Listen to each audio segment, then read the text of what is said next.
Ty no, czekaj, bo mi kurde wichura zabiera. Ty. Masz jakiegoś kartofla?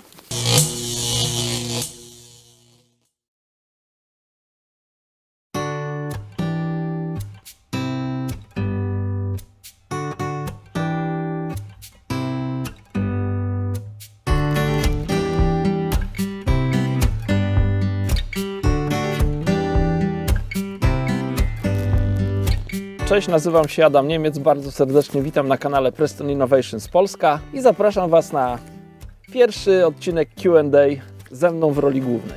Muszę przyznać, że to będzie pierwsze w życiu dla mnie odpowiadanie na Wasze pytania. Jest mi niezmiernie miło, że tyle osób wysłało do mnie jakieś tam zapytanie. Oczywiście część z tych pytań, no to nie są pytania, na które chciałbym odpowiadać przed kamerą, więc je po prostu pominę, wybaczcie. Ale część fajnych pytań tutaj umieszczę. Pan Tomasz Knap. Czy podczas łowienia na fider szczytówki powinny być uniesione do góry, czy skierowane w dół przy tafli wody? Jaka jest lepsza pozycja dla lepszej sygnalizacji brań? Czy jest to bez znaczenia? Bardziej zależne od preferencji wędkarza. Świetne pytanie. Ja tak jeszcze zanim odpowiem na to pytanie, to wspomnę, tutaj posiłkuję się tymi pytaniami, które mam wydrukowane na kartce. Jak widzicie, kartka trochę zmokła, bo jestem na rybach, więc no nie wygląda może to ładnie, natomiast no to jest jedyne miejsce, na którym mam te pytania zapisane i będę się tą kartką posługiwał. Odłożę ją na razie na bok. Myślę, że ostatnia część tego pytania troszkę odpowiedziała.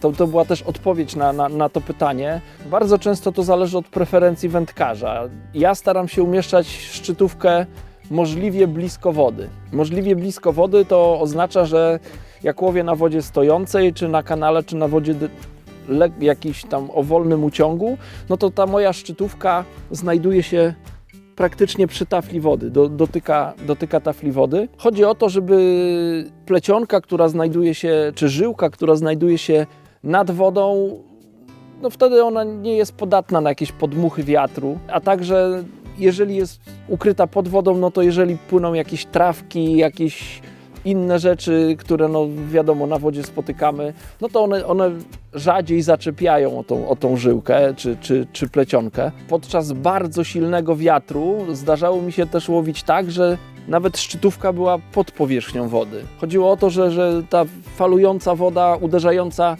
w plecionkę no, robiła takie fałszywe brania, więc wolałem szczytówkę umieścić pod wodą. Przy łowieniu delikatnie biorących ryb, no to może być niewygodne, bo trochę trudniej zaobserwować takie brania, natomiast przy łowieniu na metodę nie ma to żadnego znaczenia, bo brania są bardzo wyraźne i karpie najczęściej no, zabierają nam wędkę, więc bardzo często takie brania wyglądają tak, że szczytówka jest pod wodą, jak następuje branie, to nagle ta szczytówka wychodzi spod wody, więc to bardzo fajnie wygląda.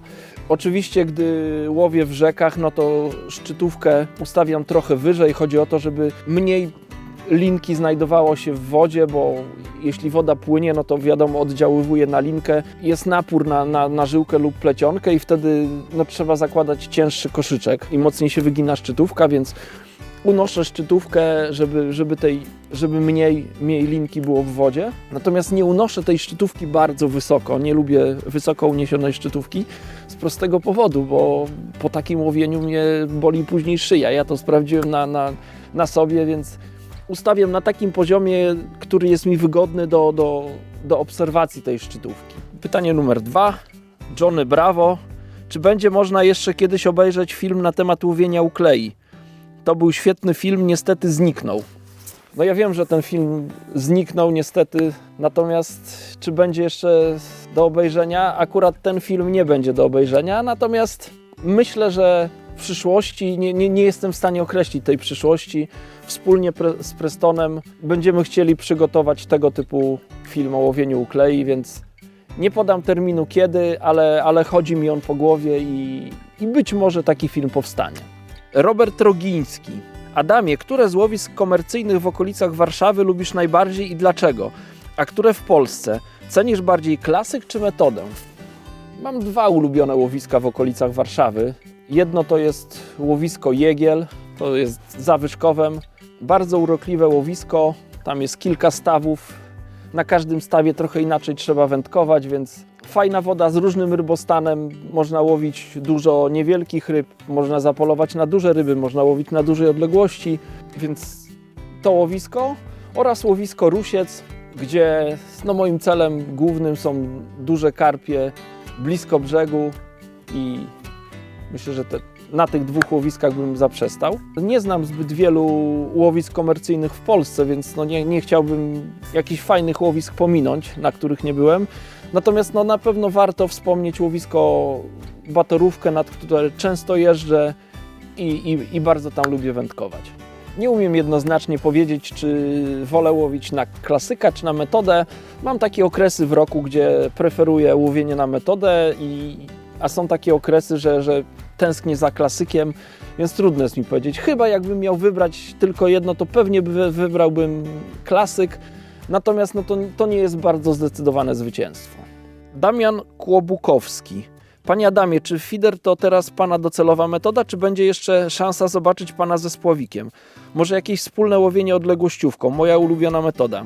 To jest w nawiasie. Z Panem Maciejem Białdygą. Tego nie wiem, nie myślałem o takim łowieniu spławikowym na odległościówkę, chociaż odległościówka to kiedyś była moja ulubiona metoda połowu. Natomiast na razie zajmuję się feederem, on mnie teraz pociąga, czuję, że jeszcze bardzo dużo muszę się nauczyć, więc temu poświęcam większość swojego wędkarskiego czasu. Jakieś wspólne łowienie z Maćkiem zawsze bardzo chętnie i myślę, tego nie wiem, ale myślę, że powstaną jakieś filmy ze naszego wspólnego wędkowania, być może 2 różnymi metodami.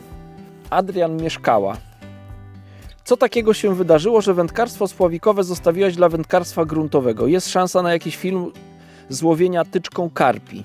Myślę, że jest, tak, nadzieja na film łowienie karpi na tyczkę. Nie wiem kiedy, ale też chodzi mi taki film po głowie. Jeśli chodzi o pierwszą część pytania, czyli co się takiego wydarzyło, że zrezygnowałem ze spławika, przyczyn było wiele i chyba nie chciałbym o tym przed kamerą rozmawiać, bo niektóre z tych przyczyn były takie niemiłe dla mnie, więc wolałbym o tym nie mówić. Natomiast najważniejsze w tym było to, że po prostu porwał mnie feeder. Zrozumiałem, że to nie jest zwykłe takie wędkowanie, tak jak kiedyś miałem taki obraz łowienia na drgającą szczytówkę, że facet siedzi sobie na foteliku z puszką piwa i nie ma wpływu na to, co się dzieje z jego zestawem, tylko ten zestaw po prostu czeka, aż jakaś ryba go tam się nim zainteresuje. Teraz wiem, że wędkarz ma ogromnie duży wpływ na to, co tam się dzieje. Od tego, jak się nabija koszyczek, jak się zakłada przynętę, jak się ją prezentuje w wodzie i tak dalej, i tak dalej. Jest wiele czynników, na które wędkarz ma bardzo duży wpływ, więc to mnie pociąga. Czuję, że muszę się bardzo dużo nauczyć i to chyba była główna przyczyna, dlaczego zrezygnowałem ze spławika. Miłosz Kośny. Wędkarstwo jako praca, zawodnik, przedstawiciel, twarz firmy. Czy dalej sprawia przyjemność, czy to już obowiązek? Kurczę, przyjemność, nadal przyjemność. Bycie na rybach, nawet najgorszy dzień na rybach jest lepszy niż jakiś dzień spędzony w fabryce, tak mi się wydaje przynajmniej. Bywają oczywiście na rybach bardzo trudne dni, bo dni zdjęciowe są zaplanowane wcześniej. Czasami się zdarza, że delikatnie możemy jakieś korekty zrobić, jeśli chodzi o termin nagrywania, ale czasami bywa trudno, pogoda jest niesprzyjająca. Nawet nie będę szukał daleko przykładu, chociażby dzisiejszy dzień. Przyjechaliśmy na łowisko, które było sprawdzone, na którym były ryby.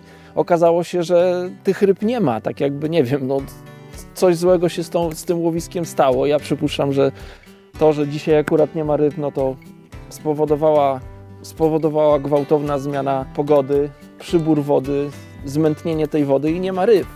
Więc siedzimy nad wodą, ryb nie ma, jest zimno, ale i tak jest fajnie, bo jesteśmy na rybach. Więc jak najbardziej wyjścia na ryby sprawiają przyjemność. Tak samo reprezentowanie firmy gdzieś, powiedzmy nie na rybach, ale w jakimś ciepłym sklepie wędkarskim czy gdzieś na targach także jest przyjemne, bo jest kontakt z ludźmi, można nawiązać nowe kontakty, jakieś nowe znajomości i można wędkarzom podpowiedzieć, rozwiać ich wątpliwości dotyczące wędkowania czy sprzętu Prestona, więc jak najbardziej to jest przyjemność. Daniel Rabanowski. Czy nagracie łowienie linów na metod feeder według pana Adama?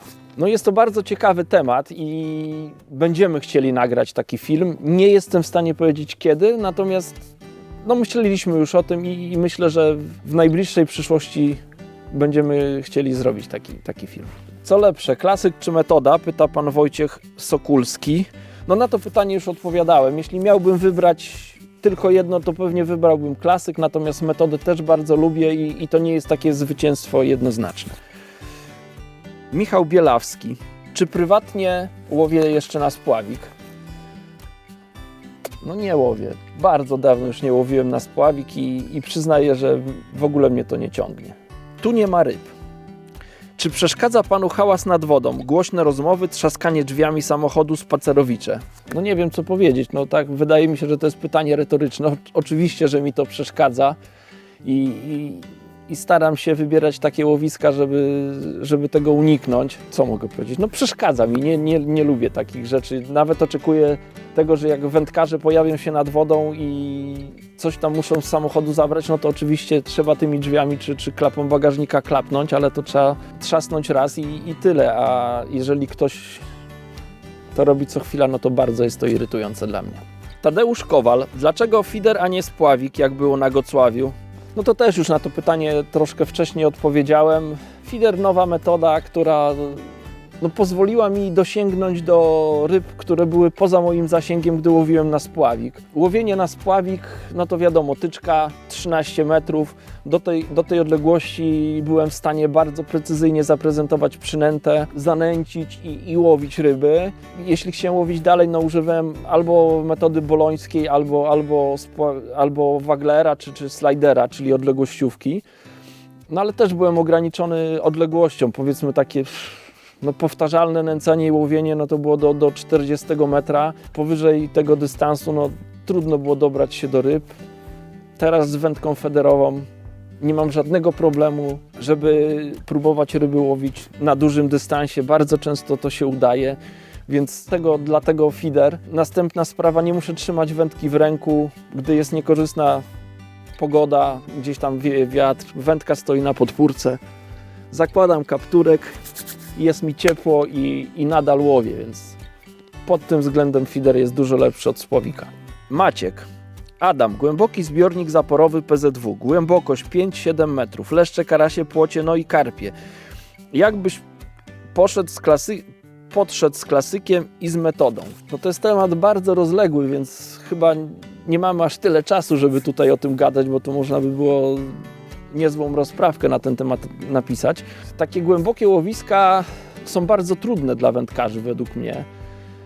No bo ryby z zasady nie stoją przy dnie i nie czekają na naszą przynętę. Oczywiście one, jeżeli żerują, no to przypływają do dna i tam się je łowi.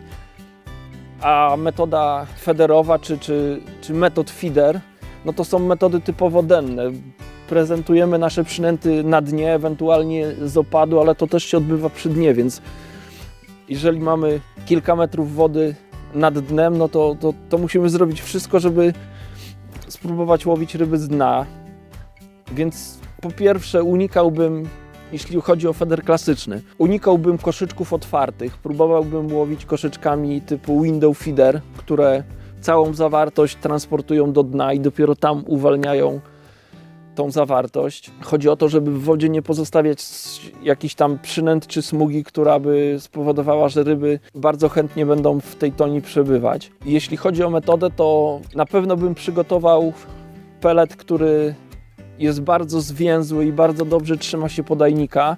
Chodzi o to, żeby nic z tego podajnika podczas opadania nie odrywało się w toni, więc lepiej przygotować za bardzo spoisty pelet, który będzie za długo nawet się obsypywał z podajnika, niż taki, który gdzieś tam w toni puści i do dna poleci tylko pusty podajnik. Na tym bym się skupił, żeby zaprezentować przynętę przy dnie. Na tak głębokich łowiskach bardzo ważne jest znalezienie głębokości, na której przebywają ryby, więc jeżeli nawet woda ma te 5 czy 7 metrów, to nie znam tego łowiska, ale być może nie trzeba łowić właśnie na takiej głębokości, nie trzeba zarzucać dalej, może trzeba łowić blisko brzegu, gdzie woda ma 3, 2, 4 metry i na tej głębokości znaleźć rybę.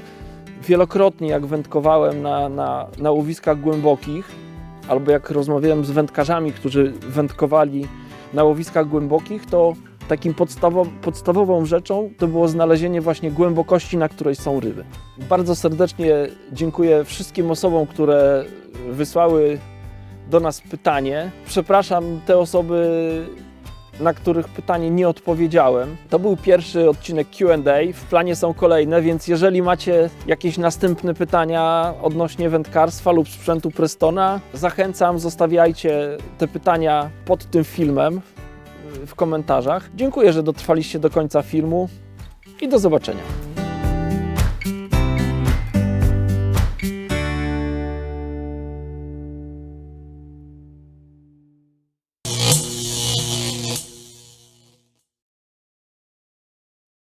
Kurde, ale się trzęsę z zimna, ty.